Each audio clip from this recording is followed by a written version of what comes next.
전고점 대비 마이너스 44%, 최고점 대비 반토막난 차이나 전기차, 이제 손절 포기해야 될까요? 전기차 시장 전망 그리고 차이나 전기차 투자 전략을 함께 알아보겠습니다. 차이나 전기차가 이렇게 많이 떨어진 이유 뭘까요? 중국 전기차 침투율이 코로나 이후 급증을 했는데 작년 말 들어서 급격히 빠졌어요. 그리고 다시 반등하는 모습이죠. 이렇게 중국 시장의 성장세가 꺾이는 이 과정, 주식은 이 과정을 선반영했을 가능성이 높습니다. 성장의 추이, 그 속도와 기울기, 힘이 감소한다는 것은 주가의 멀티플, PER이 감소한다는 걸 의미해요. 이건 곧 주식의 상승률에 직접적인 영향을 미치게 됩니다. 하지만 올해 들어서 꺾이고 있던 중국의 전기차 판매, 이 노란색이 2023년의 판매량이거든요. 결국엔 다시 돌아오고 있습니다. 1월 이후 판매량이 다시 증가하고 있다. 전 세계 전기차 판매량은 어떨까? 이 회색 바가 바로 중국입니다. 이 추이죠. 물론 이렇게 급증을 하다가 작년 말 즈음부터 확 꺾였어요.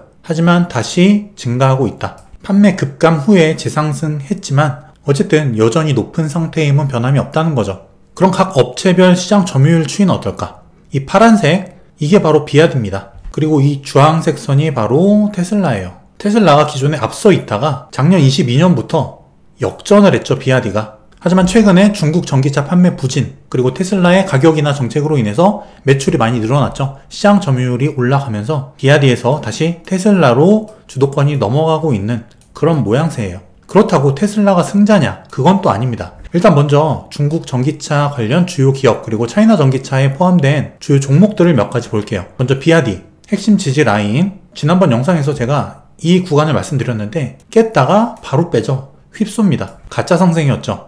그래서 비아디는 이런 장기 추세선을 일단 깼어요. 추세선 아래로 빠졌다. 분명 좋은 모습은 아니지만 다시 올라타야 됩니다.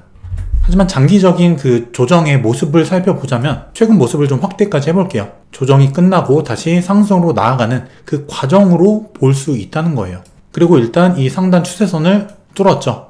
이 복마감이 지켜지고 추세를 딛고 상승한다면 지금의 상승 추세, 반등 추세가 연결될 가능성이 높습니다. 그리고 강봉이업, 말씀드린 주요 저항, 역시 가짜 돌파 이후에 크게 빠졌죠. CATL, 마찬가지로 주요 저항을 가짜 돌파 후에 바로 빠집니다. 천사첨단 신소재, 아예 뚫지조차 못하고 빠졌죠. 하지만 대략적으로 보면은 관련주들이 거의 최근에 반등해준 모습을 볼 수 있어요. 아래 꼬리들이 이렇게 달리면서 반등하는 모습이죠. 하방 경직성, 탄탄한 지지를 보여주면서 반등하는 모습을 보여주고 있습니다. 전기차 시장, 긍정 요인과 부정 요인을 보면은 지속적인 성장, 그리고 침투율의 증가, 급등 이후에 이 하락 추이가 어느 정도는 마무리되어가는 과정에 있다. 이게 우리나라에서는 2차전지 시세 급등으로 연결이 됐죠. 테슬라도 이미 100% 넘게 상승을 했어요. 하지만 차이나 전기차만 바닥을 기고 있습니다. 중국 관련 기업들만. 그리고 금리 인상 긴축의 막바지에 다다르고 있다. 초기 성장세가 둔화된다는 점, 성장세가 꺾이면서 PR이 낮아지면서 목표 주가에 대한 우리가 욕심을 버려야 돼요. 그리고 리스크 관리, 분할 매수, 포트폴리오 분산 투자, 그리고 비중 조절이 필요하다는 거예요. 그리고 경쟁이 심화되고 있다. 처음에 차이나 전기차 ETF가 처음 나왔을 때 그 당시에 중국 전기차 시장, 그리고 현재의 중국 전기차 시장 조금 다르죠. 그 당시 보여줬던 중국 시장의 어마어마한 모멘텀이 지금 보면은 다소 꺾인 느낌이 좀 있긴 있습니다. 게다가 점점 치킨 게임으로 번져가고 있고 생산이 수요를 초과하고 있는 단계다. 춘추 전국 시대다. 가격 하락 전쟁이 계속 이어지면 이어질수록 업체들에겐 좋지 않다는 거예요. 그리고 중국 자체의 리스크까지 또 말씀드렸던 요소들이죠. 중국 자체도 긴축 영향, 보조금 고갈, 경쟁 심화, 수익성 감소, 경기 침체, 그리고 수요 둔화, 여러 가지 부정적 요인들도 있다는 겁니다. 하지만 최근에 연비 규제 강화 행정명령이 미국에서 나왔죠. 클린카 비중을 기존의 50%에서 67%까지 올릴 예정이다. 물론 행정명령이기 때문에 바뀔 수는 있겠지만 전기차와 2차전지 산업에 긍정적인 요소로 작용할 수 있다. 미국 전기차 판매 예상치 22년, 작년부터 25년, 30, 32년, 오히려 25년 이후에 급증할 걸로 예상이 된다는 거예요. 아직 여전히 성장 초입에 있다. 특히 미국 같은 경우엔 침투율이 아직 7%가 되지 않기 때문에 아직 분명한 초기 시장입니다. 중국 전기차가 아직까지는 내수에 많이 의존을 하는데 해외 수출로 연결이 될 수만 있다면 지금의 다소 완만해진 성장 추이가 다시 급격히 올라갈 수 있는 계기를 마련할 수 있다. 중국 전기차 기업으로서는 수출이 굉장히 중요하다. 지속적으로 친환경차에 대한 수요는 증가할 거기 때문에 또 정책적으로도 이를 뒷받침할 거기 때문에 이 산업 자체는 성장할 수밖에 없다. 근데 테슬라 주가가 최근에 급격히 빠졌죠. 시장 점유율을 높이기 위해서 판매 단가를 계속 낮추고 있다. 매출은 늘었지만 순이익은 줄고 있다. 영업이익률이 작년 동분기 대비 19.2에서 11.4까지 굉장히 많이 빠졌어요. 하지만 여전히 일론 머스크는 이익보다 점유율이 중요하다. 일단 점유율을 올려놓고 나서 그 다음에 가격을 올리겠다라는 전략을 취하고 있어요. 최근에 기아가 영업이익률이 테슬라를 앞질렀죠. 이렇게 지금은 절대 승자가 없는 춘추 전국시대다. 혼돈의 시장이라는 거예요. 엎치락 뒤치락 하고 어느 누가 언제 튀어나갈지 모르고 누가 이길지 모르는 바로 치킨 게임을 진행하고 있다는 거예요. 이런 치킨 게임이 지속되면은 수익성이 업계 전반적으로 낮아집니다. 그러면은 도태 기업이 분명히 발생하게 되고 그 도태 기업이 누가 될지 모른다는 거예요. 그렇기 때문에 어떤 하나의 기업이나 아니면 하나의 특정 국가 이런 세밀한 투자보다는 전기차 시장 전체에 투자하는 게 바람직할 수 있다라고 볼 수 있습니다. 그 방법이 안정성이 높다는 거예요. 자, 테슬라를 볼까요? 테슬라 같은 경우도 최근에 114%가 급등을 했어요. 단기간에. 지금 나오는 조정은 거기에 대한 되돌림이죠. 100%가 넘게 올랐는데 조정이 안 온다는 건 말이 안 돼요. 자연스러운 조정입니다. 차이나 전기차 같은 경우도 20년 후반에 만원대에서 시작을 했죠. 정말 어마어마한 무빙을 보여줍니다. 잡주 무빙이죠. 하지만 어쨌든 이 전체적인 큰 무빙 자체도 거의 막바지에 다다라가지 않나 그렇게 생각을 하고 있고요. 지난 차이나 전기차 분석 영상에서 12,250원이었는데 주요 라인을 잡아드리고 하락할 때 분할 매수 관점을 말씀드렸죠. 현재 저점 11,000원대까지 떨어지고 반등을 하고 있는데 일단은 조정 마무리 단계로 보고 있습니다. 조정의 모양 그리고 크기 그리고 파동으로 봤을 때 여기가 현재 저점이 마지막 조정 구간이 되지 않을까 일단 그렇게 보고 있고요. 기존 분석 영상에서 이렇게 한 파동이 더 빠진 거죠. 하지만 장기 추세로 볼 때 추세를 이탈하고 아직 여기를 돌파하지 못했어요. 하지만 돌파만 해준다면은 반등을 이어가고 여기가 마지막 저점이 될 가능성을 높게 보고 있습니다.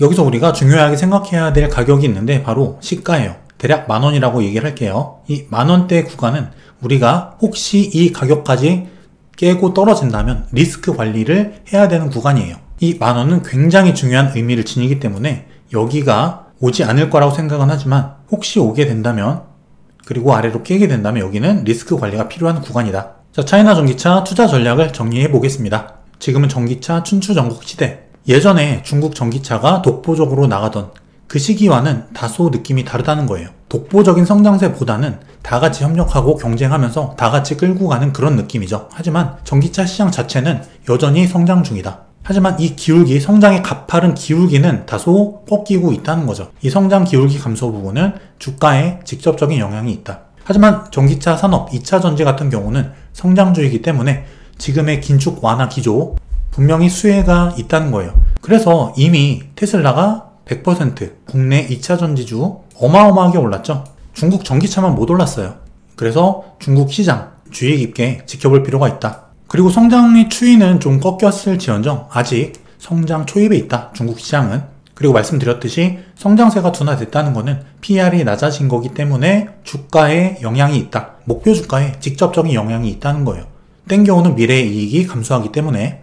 그리고 이거를 정말 잘 지켜봐야 되는데 몇 개월에 한 번씩 엎치락 뒤치락 하면서 상황이 좋아졌다 나빠졌다 계속 바뀌어요. 그렇기 때문에 산업 전체에 투자하면서 비중 조절이 필요할 수 있다는 거예요. 같은 산업이라도 주가 추이는 경쟁 심화에 따라서 차별화될 수 있다. 그리고 마지막 투자 전략, 중국 전기차 시장은 여전히 좋은 시장이에요.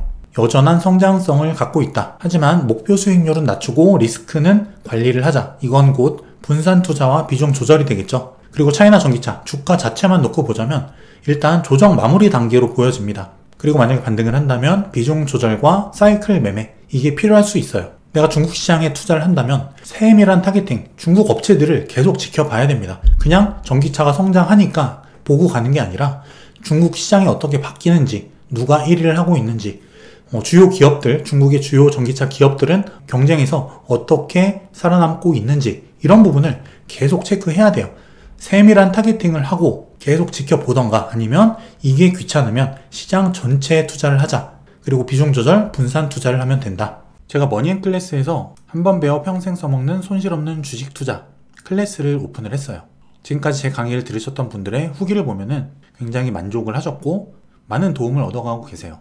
주식 투자의 기본, 투자 원칙과 마인드셋, 그리고 개미들이 손실을 보는 원리, 그리고 기업 분석, 목표 주가 구하는 방법, 차트 분석, 그리고 돈이 벌리는 주도주와 주도업종을 찾는 방법, 달러 환율을 이용한 투자 수익 극대화 방법, 돈 버는 실전 매매 노하우, 경제 위기를 예측하고 수익 내는 방법, 그리고 우리들이 평생 지켜야 할 투자 원칙들, 주식 초보와 주린이 분들한테 꼭 필요한 내용이에요. 고정 댓글에 링크 남겨드릴 테니까 이 강의를 통해서 손실 없는 주식 투자, 여러분들만의 원칙을 가지는 투자, 주린이가 아니라 진정한 투자자로 거듭날 수 있는 여러분들이 되시길 바라겠습니다. 자, 차이나 전기차 여쭤보는 분들이 너무나 많았는데 힘들어 하시는 분들이 너무 많아서 오늘 분석 영상을 준비해 봤고요. 계속 트래킹하면서 이 차이나 전기차도 여러분들 공부하면서 투자를 하셔야 돼요. 이런 장에서 지수가 약조정 혹은 횡보를 할 때 주도주들이 왔다 갔다 해요. 주도주가 이게 올랐다가 다음 산업으로 넘겨가고 혹은 다음 2등, 3등주로 옮겨가고 이런 자금의 순환이 일어나기 때문에 잘 지켜볼 필요가 있다는 거예요. 그럼 저는 다음 시간에 더 좋은 컨텐츠 가지고 또 찾아오겠습니다. 감사합니다.